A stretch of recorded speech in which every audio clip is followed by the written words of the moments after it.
Are you all seeing something that just says iPhone on your screen, or am I doing something wrong again? Hey, Donna. Hi, Claudia. Hi, nice to see you. Hi, nice to see you too. Is We your have a screen just slide iPhone? up, an open slide. Do you see that? Oh, no, of Yeah. course not. Of course I don't. Oh gosh, I am the worst. I see recording and I see iPhone. I'm gonna Oh, log yeah. out and I'm gonna jump right back in. I'm gonna I think, get out of this. does it give you the option to accept where it says recording? Does it say? I did that already. Oh, okay. And all it is, I just have a blank screen that says iPhone. I'm gonna jump off and jump back on. Don't let me stop anybody though. Be right back, I hope. It's weird.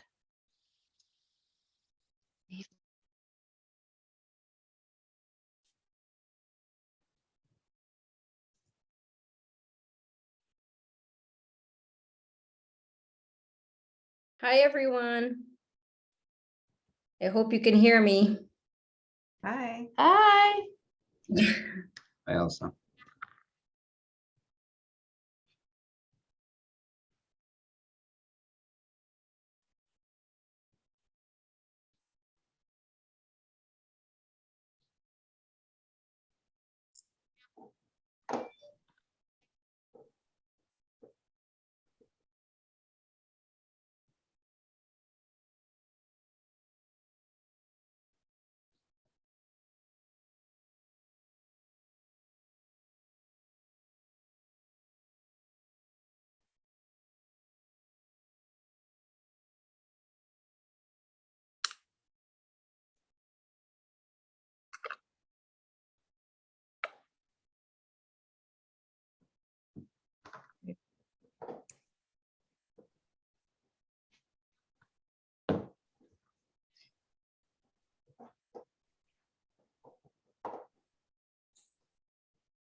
Welcome, everyone. We'll probably get started in a minute or so.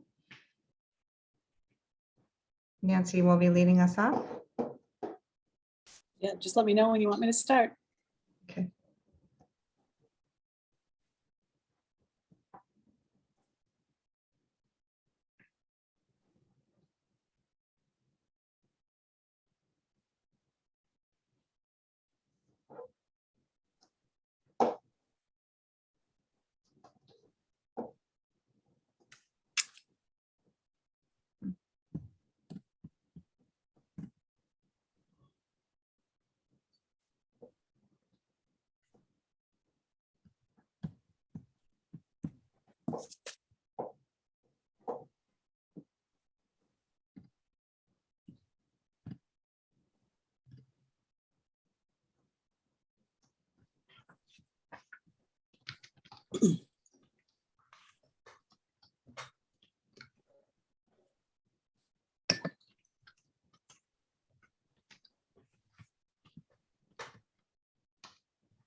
Nancy, you want to get started? I would be happy to. Hi, everyone. I'm Nancy Huntington Stager, President and CEO of the Eastern Bank Foundation and your moderator for this afternoon's program. Welcome to this funder and donor briefing focused on investing in an inclusive new economy, resource planning to promote economic mobility among immigrant communities. This is the second event in English for New Bostonians' 20th anniversary series. And as we're still virtual, please introduce yourself in the chat, include your name, your title, and your organization. Thanks everybody for joining us. I know that ENB appreciates both the affirmation and the financial assistance from all the supporters that you can see listed on this slide here. Today's event is intended to recognize and thank the nearly 80 private and public funders that have supported ENB since its founding in 2001 and share in the success of our collective impact. We also want to welcome new investors and start a conversation about where ENB is going and how ENB can help you reach your philanthropic goals. As a member of English Works Business Council, I can tell you that 1 in 7 people in Massachusetts are foreign born, and that number rises to 1 in 4 for the city of Boston. Being able to bridge the language and cultural divides is both the right and smart thing for us to do. It's the right thing so that all residents can participate and contribute fully in our communities, and we can create a strong and cohesive sense of belonging for everyone. And it's the smart thing for every employer in Massachusetts, because the only population growth we have in Massachusetts comes from immigrants moving here. We need workers, and we need our immigrants. And it's important for every employer to support training in English for speakers of other languages, or ESOL, so that we can have a cohesive workforce. For foundations and other funders interested in promoting education, strengthening women and girls, or advancing racial equity and social justice, it's hard to find a more compelling need than this. As a proud and long-term supporter for English for New Bostonians, I can say that this organization does an amazing job of helping people interested in learning English to become proficient in this language. And this has led to many people getting jobs, keeping jobs, progressing in their careers, and achieving their potential. I can't think of a more compelling reason to support any organization.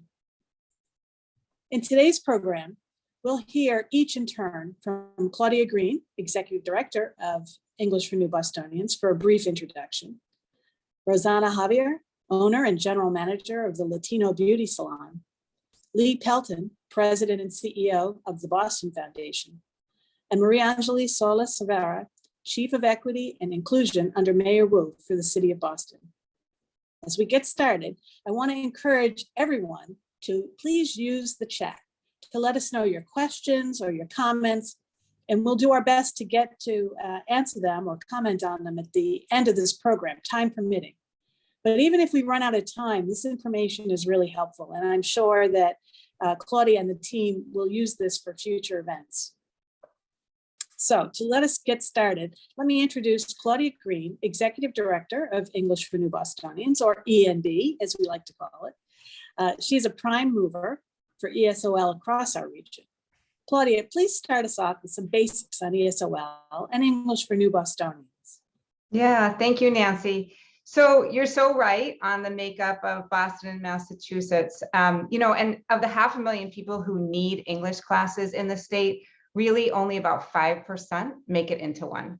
The need's great, and as we all know, the current labor market tells us that this is everyone's issue. This is a funder briefing, so I really want to recognize the genius of the city of Boston and some of the city's oldest and largest funders, some of whom are on the call today, who recognized this need 21 years ago. It's really 21. But so ENB was, it was a baby of Mayor Thomas Menino, and today we have the strong support of the Michelle Wu administration. We incorporated as an independent nonprofit in 2014 today have the investment of a really broad array of public and private funders and donors. So let me just take you into our world for a minute. Over the last year, 17 classes were running in person and 23 of them were running on Zoom. On the good side, that made it easier for students to get to class. There was no commute. Childcare was a little more manageable.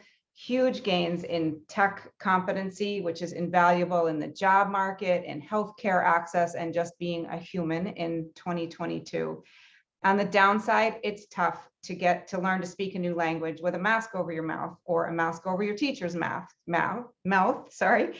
And Zoom really doesn't compare to a dynamic open classroom. The innovation that has taken place over this 2.5 years is enormous, and we still have a lot to do. No matter what the format is for English classes, they are the first open door for immigrants. They build skills, power, and community. So here's who's in ESL, that's English for Speakers of Other Language classes. What I want you to see here is that classes are diverse by every measure, by educational background, language, work experience, and even immigration status, which we do not collect data on. This drives class design, focus, and outcomes. We were founded as a collaborative to add ESOL seats and build capacity.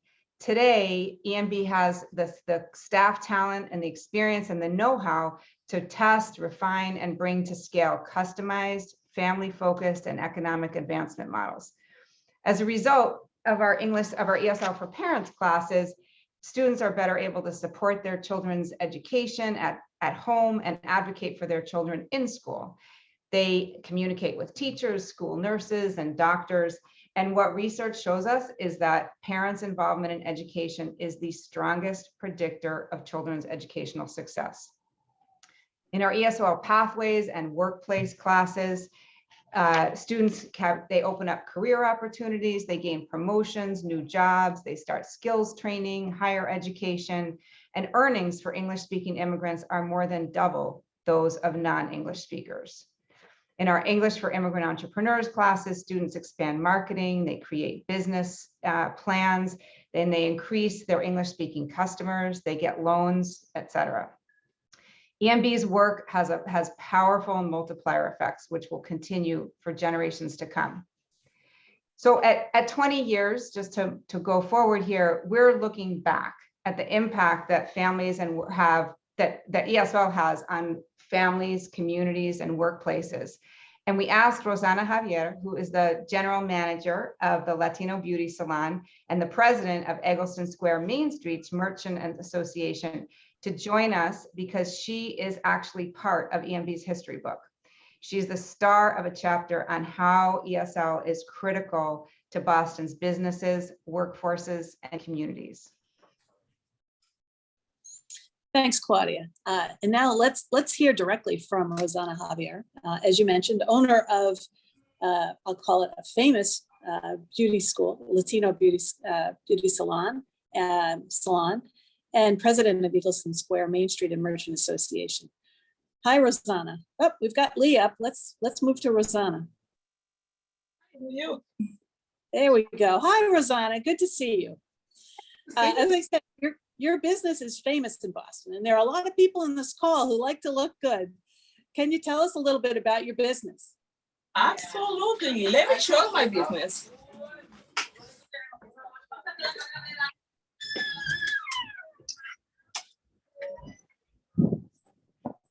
We are Latino Beauty Salon.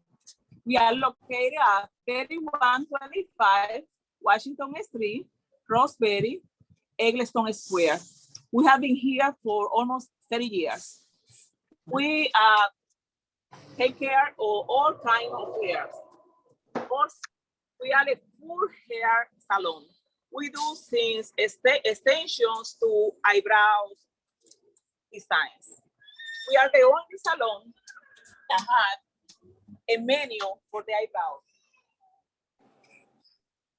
We also have been recognized for mostly all the administrations in the city hall who have been recognizing all the work that we have been doing in Eggleston community and beyond. That's great. Right.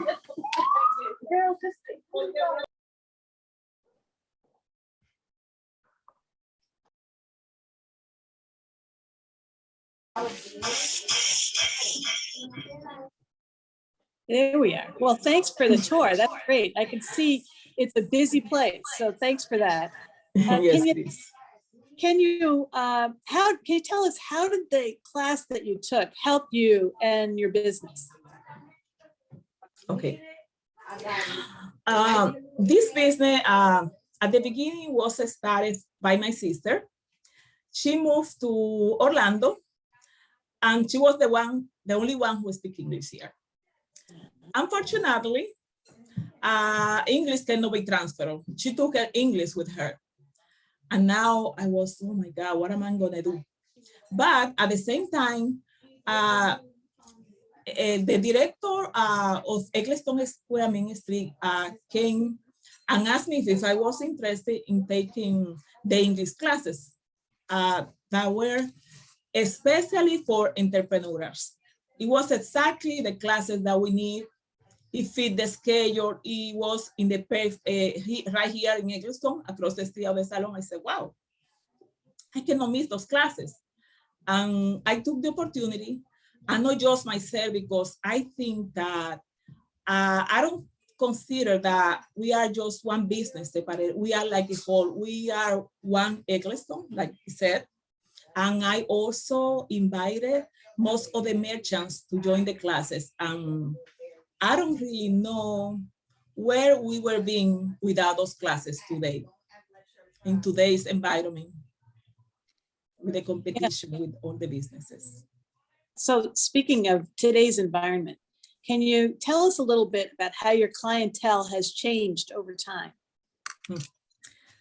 My clientele is amazing, how it has changed. Especially with the gentrification on this area.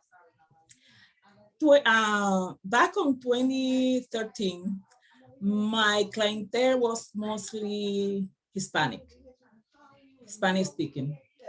But today we have like 70% Hispanic and 30% English speaker. Today's everything reversed. Now we have 70% English speaker and 30% Spanish. That can make a big difference. Yes. I must speak English. We must speak English to be able to talk to the clients, to take the appointments, and not just me took the classes, also 2 of the hairdressers also had the opportunity to take the classes, and we made our dream come true. We are a salon that most of the people speak English and Spanish, thanks to this great organization. So I know you were a big cheerleader for the English for Immigrant Entrepreneurs class. And thank you for that. And I know that you were able to bring in a bodega and a barbershop. And so thanks for doing that. Yes. I want to make sure you know we have a lot of funders on this call. So we'd love to hear from you as one of the people that these programs are for. What more is needed for you, for the Latino Beauty Salon, and other immigrant-owned businesses who may be at risk of being displaced from neighborhoods if they can't communicate with more English-speaking clients? We need EMB and the city to support our small businesses. We need English classes that brought right to our neighborhood at times that work for us, that fit our business schedule. Also, we think by supporting these programs, you are supporting our community, the neighborhood, and we can make the city of Boston move forward. Thank you. Thanks so much, Rosanna. It's great to hear directly from you as a business owner, and much success, great wishes for continued success for your beauty salon. Thank you so much. Thank you for having me. Next, let's turn to Lee Pelton, President and CEO of the Boston Foundation, one of our region's premier and leading philanthropic organizations.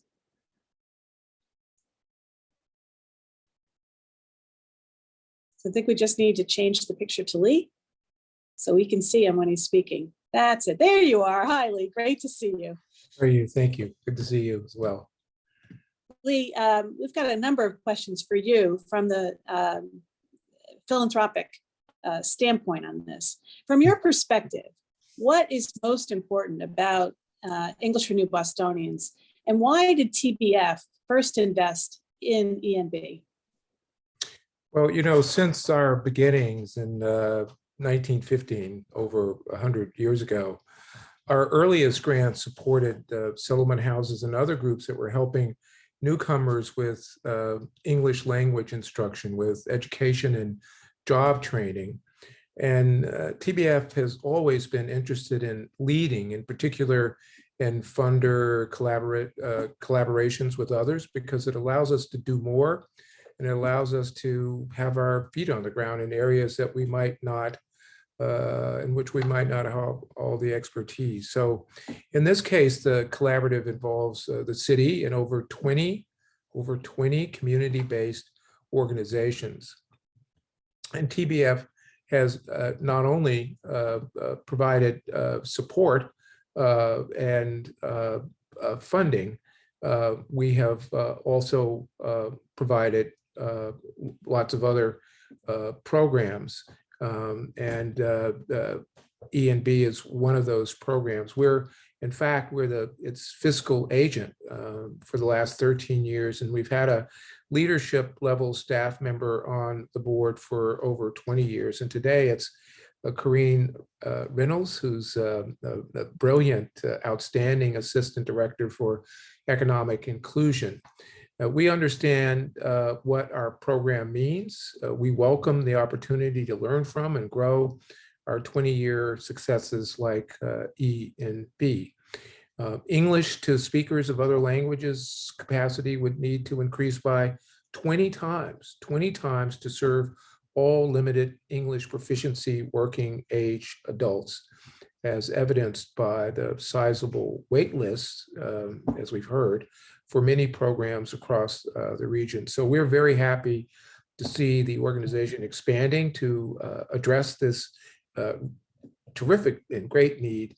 And we recognize that this expansion will take additional resources. Yeah, that's great. And thank you for your long-term support of ENB. It's been vital to the growth of this organization. How does ENB fit in as part of TBF's longer-term strategy? Well, let me say a little bit about that strategy. For the past year, we have embraced the idea, the aspiration, the vision of a commitment to creating, if not creating, at least assisting Boston to be a more equitable place to live and work and to play. And for those of you who don't know who we are, one of the country's oldest and largest community foundations. So we're, as I just said earlier, we're over 100 years old. We improve lives and we strengthen communities through our civic leadership, through our philanthropy, through our programmatic and grant-making work and partnerships, as I said earlier, across the city, with the idea of creating equity. And when I began my tenure at the Boston Foundation just over a year ago, we were living what I've called the triple pandemic of COVID-19, the economic devastation that it caused, and the very public exposure of the racial equities, disparities that have long plagued our country. And so I think that, you know, these events, these pandemics, it showed all of us that there are two Bostons, one prosperous and well off, and the other struggling to make ends meet in one of the most unequal cities. So, and it revealed the devastating effects of systemic and structural racism. And so we developed about 6 months ago something that we call our new pathway. It's our new strategic vision, which centers our work at the foundation around the singular ambition of achieving a more equitable and just Boston. And let me say something about equity, because sometimes people confuse equity with equality, but equality is about equal inputs. Equity is about equal outputs. So they're related, but they're not the same thing. And so when we talk about equity, we're essentially talking about closing the opportunity gap between equality and equity. And we believe that everyone should have a seat at the table of bounty that so many of us already enjoy and may take for granted. One of the core strategies of our new pathway is to build and nourish ideas and programs that contribute to an equitable and just society for marginalized communities. And English for New Bostonians does exactly that. And so that's why, and that's how we've made this commitment. I should also say that ENB is not just about English language services. That's an important distinction. It's about making everyone feel welcomed and included and valued, and if they belong to Boston. And as Rosanna just showed us that ENB is part of an economic development strategy, a workforce strategy, an educational strategy, and a equity and inclusion strategy. Yeah, thanks, Lee. You know, it really works best when it's a cohesive strategy across multiple issues like economic development, workforce, education, and equity and inclusion.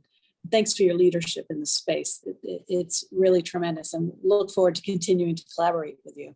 I have another question for you, Lee. You know, we know that program officers, as well as leaders in foundations, are accountable to our trustees. And in the case of TVF, also to the donors who create their DAFs with you. What do you feel is the best way for program officers who really believe in ENB's work, the transformative nature of ESOL for individuals, for families, and for communities?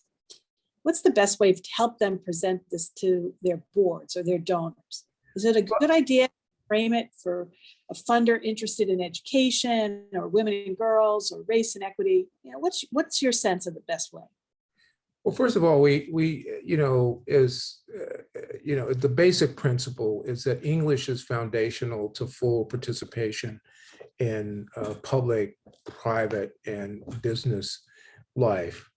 All of us should make the case that, you know, the obvious case that parents who speak English are better able to advocate and engage in their children's education, which you know, influences and creates higher rates of graduation and college enrollment and college completion. And so in some sense, when you're talking about equity, you're really talking about power. And English is the language of power in our society, even though we're obviously and should be proud of being a multilingual nation. But when you view this through an intersectional lens, equipping our immigrant women and girls with access to power is vital to helping them have access to equity and to all that the city and the region may offer. And then again, you know, whether it's navigating our healthcare system, I often describe our healthcare system in Boston as the best healthcare that you can't get access to. Sometimes it feels that way, but it's helping us, you know, to navigate that system, advocating for our children having access to good jobs, obviously, or fighting for basic human rights.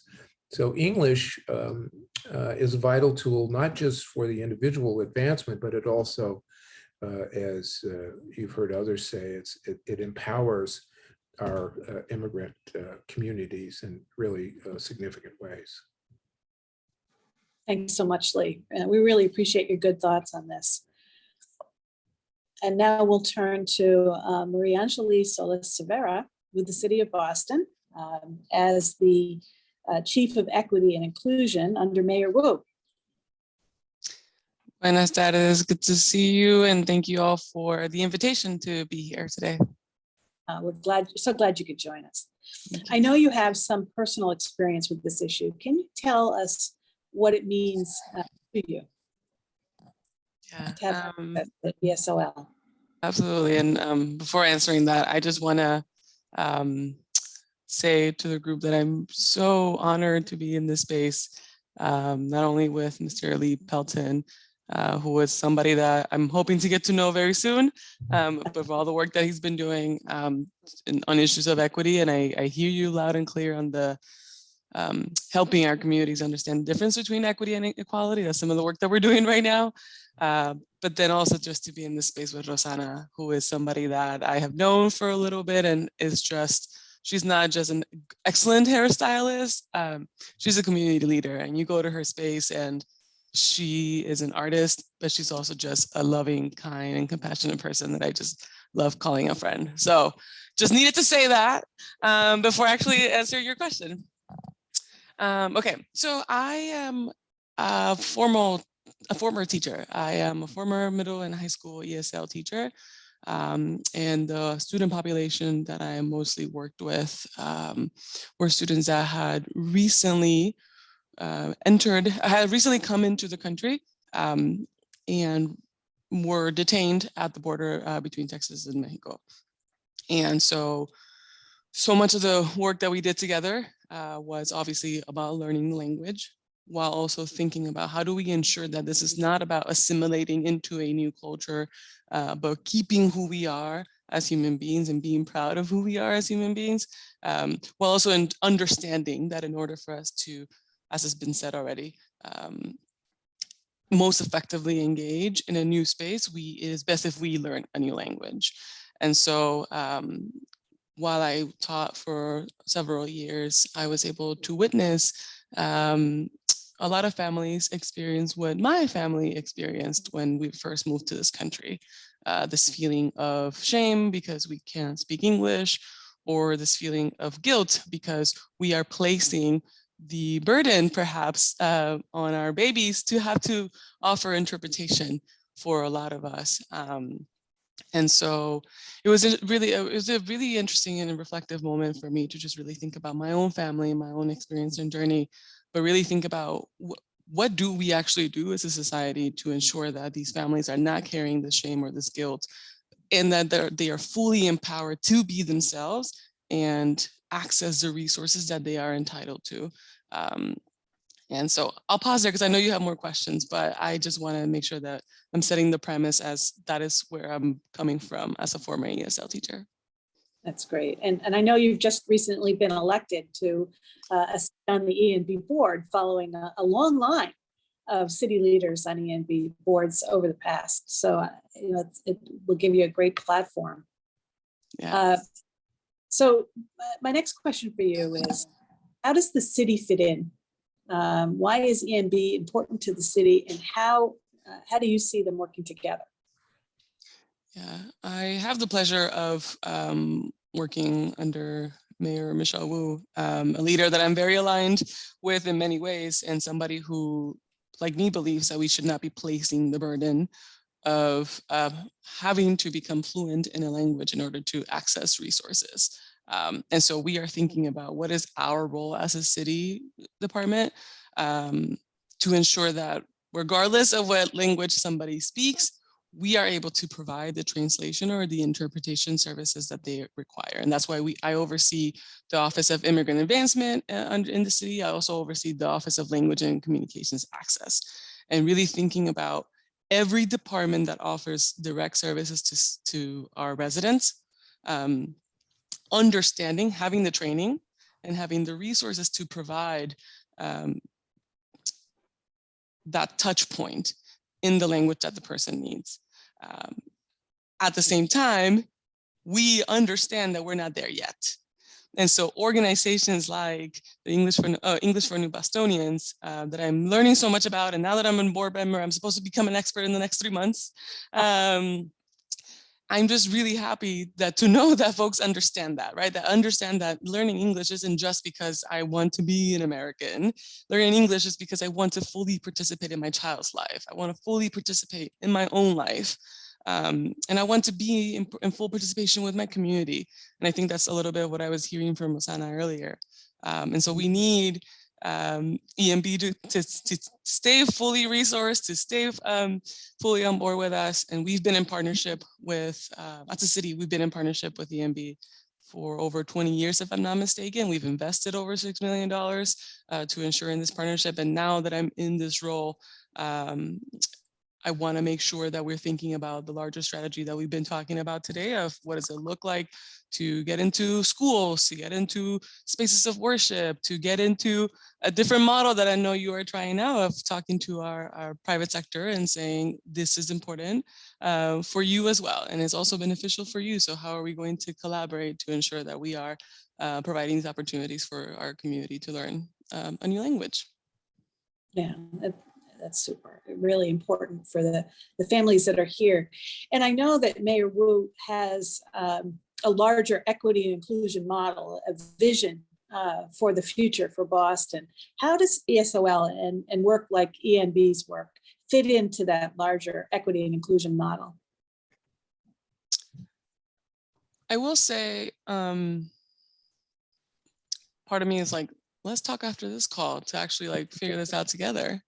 But I think, you know, Mayor Wu has just made amazing appointments with people running different cabinets and different departments, people who understand her vision that every resident is, that we are expected to provide services to our community members, not equal services, right? Because as we learn, as Lee so perfectly explained it earlier, but we have to provide the different scaffolds and supports.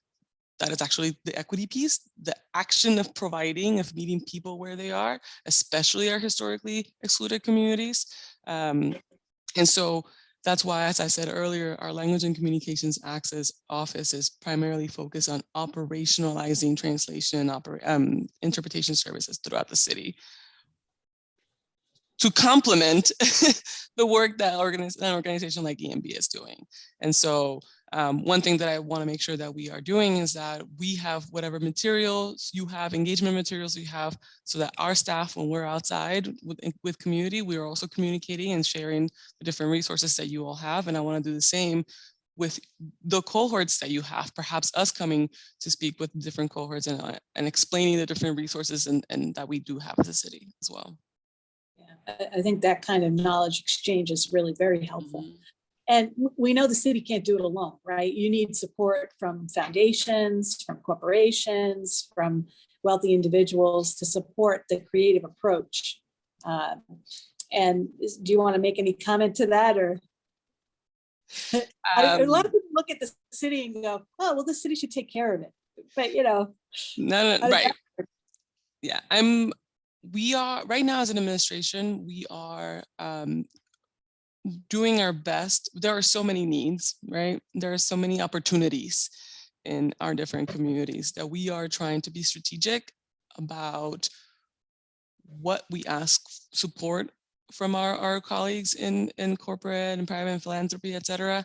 As if you've been following the budget season, et cetera, you know that our top big three right now is focusing on housing, on the Green New Deal, and transportation, and many other things, right? But those are the big three agenda items, if you will.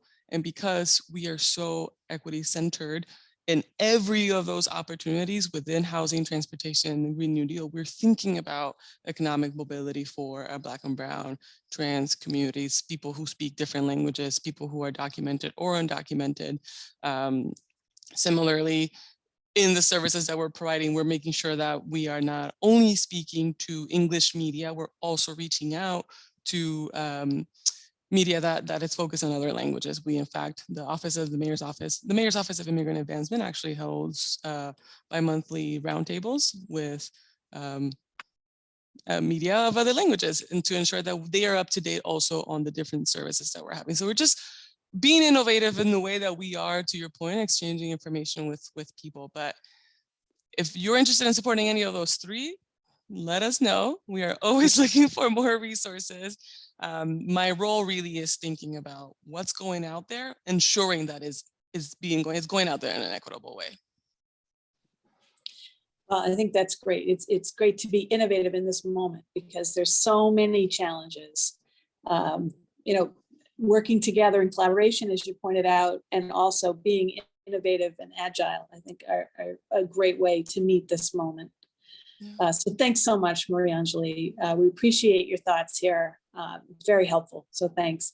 And picking up on all of this, I'd like to turn now again to Claudia, Claudia Green, and ask her, so if we can move to Claudia, that'd be great on the screen.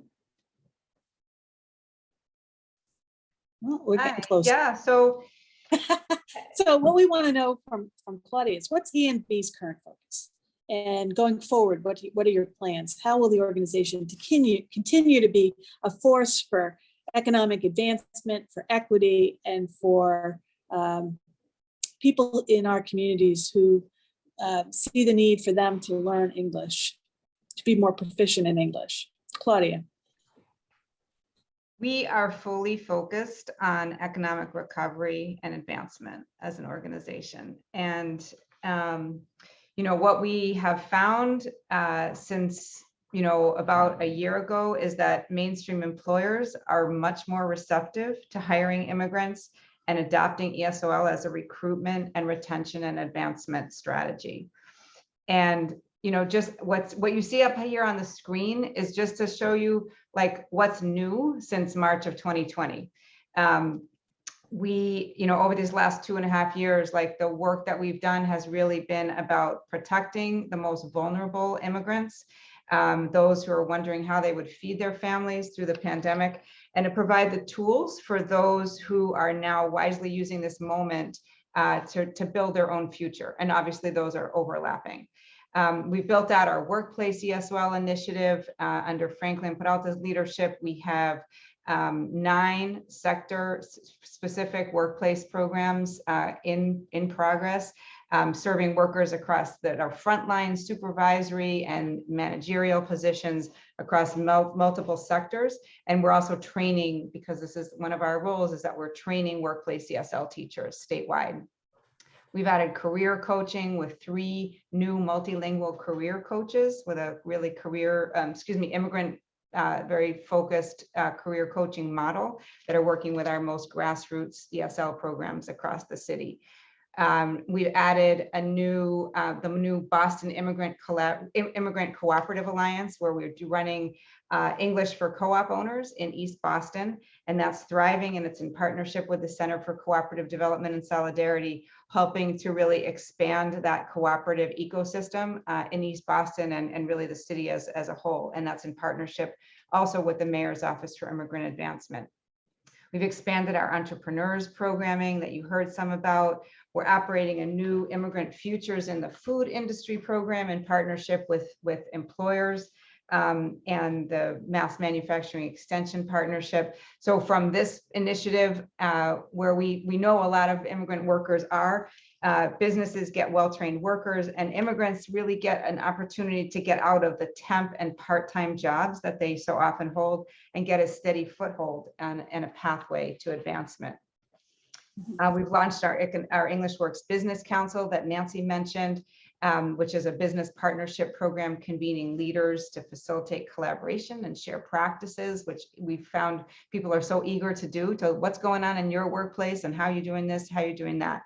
And we've initiated 2 new ESL for Parents classes with the BPS, I'm going to say this, the Office of Multilingual and Multicultural Education, which is the former Office of English Learners.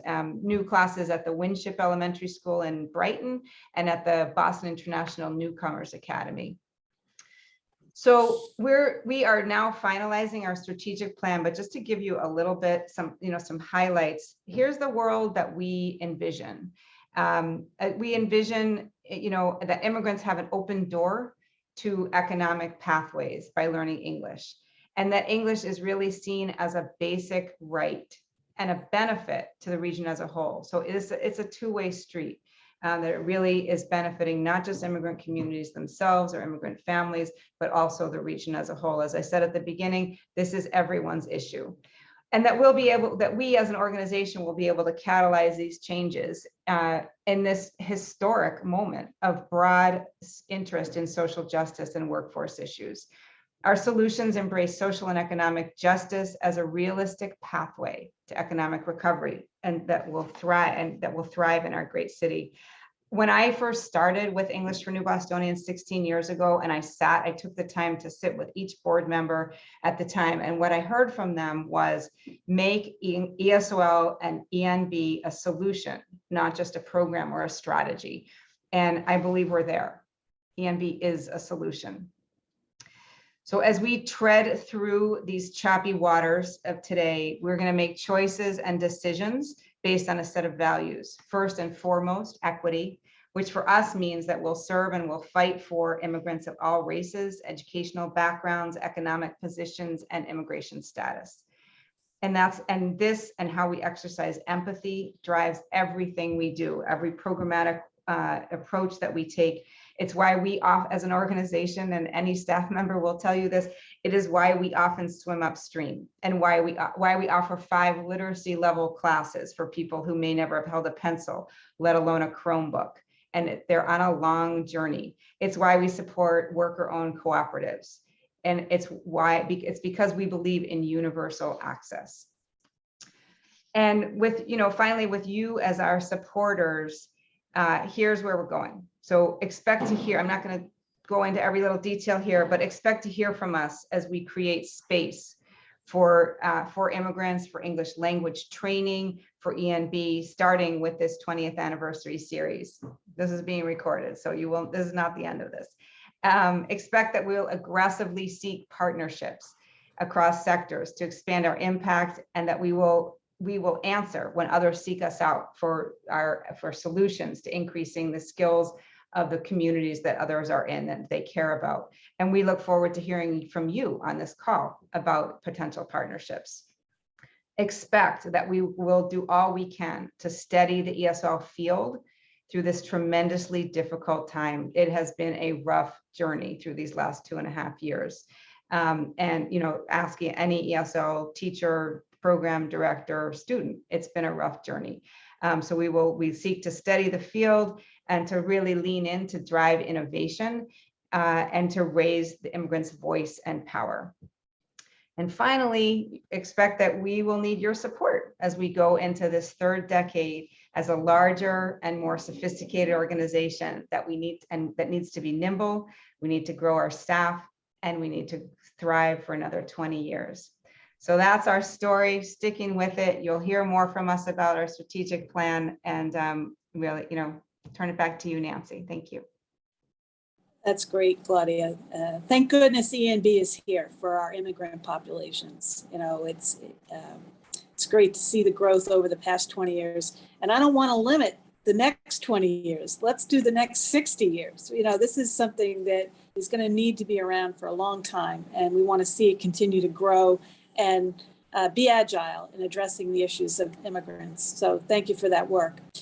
We do have a few minutes. So if anyone in the audience today has a question or a comment, now's a good time to throw it into the chat. We'd love to hear from you. And I think we may have one question so far. So Evelyn, what are we hearing in the chat so far? Yes, I have one question from one of our audience members. The question is, and probably good for Claudia, wants to know about the collaborations between funders around the issue of ESOL. Since ENB was started as a collaboration, what are the supports now? So it is true that we have had, English for New Bostonians has had, I keep a list, and we've had probably about 80 funders of English for New Bostonians over time. Certainly that's not, every year, but there have been quite a number of funders that have supported. And I think, particularly around we have funders who are on our board. We have funders that participate on our committees, in our English Works Business Council as well. And I think that, it's that collaboration that really, I think, as Lee mentioned before, it's allowing the funders to have more impact than they would alone, and to really to learn about the field. We're pretty, Lee Haller who is our Director of Programs, is here on the call. She is fierce with data, and she's, great about sharing it out with our funders and with programs themselves. And so I think that the collaboration and sort of, funders each bringing their own, some of their own interests, and then assuming our interests. For example, we have a couple funders who are really interested in they fund youth issues, right? And they see us as a way to support the parents of those kids, who support economic development, and bring that knowledge and the questions and the priorities to us, and work with us around making sure that those issues are addressed. So I think there's a lot of power in the collaboration. We don't necessarily call ourselves a funder collaborative, but I believe that there is quite a bit of that. Our funders help us review proposals from ESL programs and help us set the direction that are programmatically that we're going. Great. Evelyn, do we have any other questions in the chat or comments in the chat? Yes, I actually do have one more. This person asks, what do the foundation see as the best way to help immigrants besides English? What are the types of trainings are beneficial in this tech and biotech economy? Thank you. I think that's, Claudia, that's better question for you than for TBF. Or Nancy, if you, Well, I think foundations are increasingly interested in collaborating, especially with organizations that are thinking broadly about the issues. So, the fact that ESOL is, the fact that English for New Bostonians is so closely tied to workforce, that's a smart move. It's also important for housing and other things. So, I think most foundations these days are really thinking, they're assessing what their funding strategies are and looking for opportunities to invest in our communities on the intersection of key issues like housing, like education, like workforce. And organizations like ENB are well positioned to support those philanthropic goals because you cut across all of those. And so, I think that's an important aspect that foundations are looking at, and organizations like ENB can continue to work together for. And Nancy, I might add, there continues to be a gap between the demand and the supply for ESOL programs in Greater Boston. I think, as I understand it, there are about 120 programs now. It serves not quite, but almost 12,000 adult English language learners annually. But we would need to increase that by, as I said earlier, by 20 times in order to meet all of the need. I think the other thing that it may be obvious, may not be obvious, is that the populations underserved by ESOL programs are people at either end of the educational continuum, those with high school or secondary level education and those with graduate or professional degrees, and at the lower end of the distribution. And this will not surprise you to hear me say this, that one of the potential barriers identified was the relatively small number of programs offering child care services so folks can actually attend these classes and these programs. So even though most of the participants are of working age, only less than 10% of ESOL programs in Greater Boston are vocational. Again, suggesting there's a kind of misalignment, or really a clear need for services offered for certain individuals. Yeah, and speaking to that industry sector, in more vocational, I know that's what Franklin's been doing. Franklin Peralta, who's on ENB staff, is doing quite a bit there, as well as the rest of the team. So, I think that agility is really important. And I think it's important for funders to acknowledge that too, and to, I hadn't heard that statistic, that it would take 20 times the number of slots to fully provide services to everyone who wants it, but I'm surprised by it, unfortunately. So, you know, this space, that's why I say your 20 years may not, another 20 years may not be enough. But let's see what we can do collectively in philanthropy and in our broader communities to support organizations like EMB that are really working to make a difference in that. So thanks, Lee. Evelyn, do we have any If I questions? could just, Nancy, I just wanted to just really kind of drive home the point, this is the moment, right? You know, that we hear it all the time. There was an article in the Globe a few months ago about how employers are looking at people who they might not have considered before. There's so much opportunity in the labor market.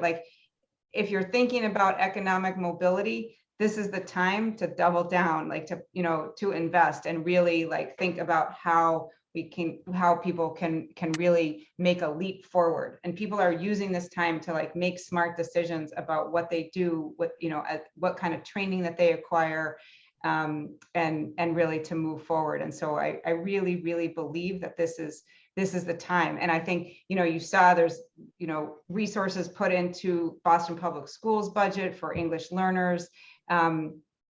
We have as I said before, I just feel like this is an historic moment.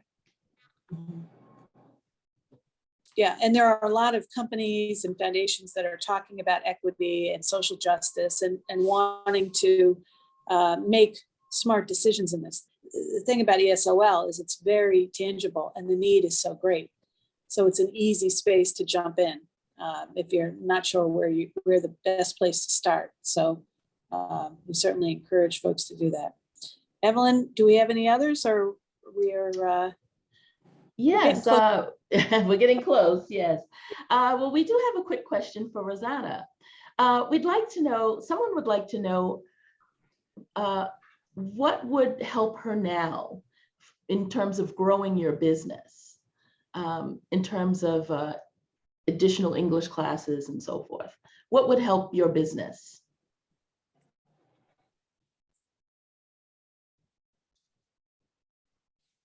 did we lose Rosanna?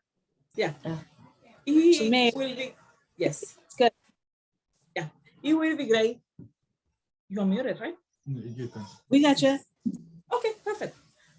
Yes, we will be great. The opportunity to the rest of the employees being able to join all the classes, they might benefit a lot, and also Latino Salon from that. Yeah, that makes sense. Great, thanks, Rosanna. You're welcome. So in closing, I want to be sure to thank all of our panelists for their great insights, for Rosanna, for Lee, for Mariangeli. Thank you for taking the time out today. And thank you to all of the people who are attending this session. We really appreciate your attendance, your interest, and look forward to working with you in some way. This is really a great opportunity to continue learning about English for New Bostonians, and I encourage all of us to stay engaged. There are other upcoming 20th anniversary events, and so I hope everyone will attend as many of those as you can. There are a lot of nonprofits in Massachusetts, but not too many that have the successful track record that English for New Bostonian enjoys. And I want to congratulate Claudia and the entire team on the past 21 years. And I commit Eastern Bank Foundation to continuing our support of this great organization. And I hope many of you on this call will join me in that. There are many ways to help: volunteers, donations, attending upcoming 20th anniversary events. I look forward to seeing you out there. And this concludes our event today. And thanks so much, everyone, for joining us. Have a great day. Thank you. Bye. Super. It's nice. Great. Good job, everybody. Yeah, thanks, everyone. That was great. Thank you.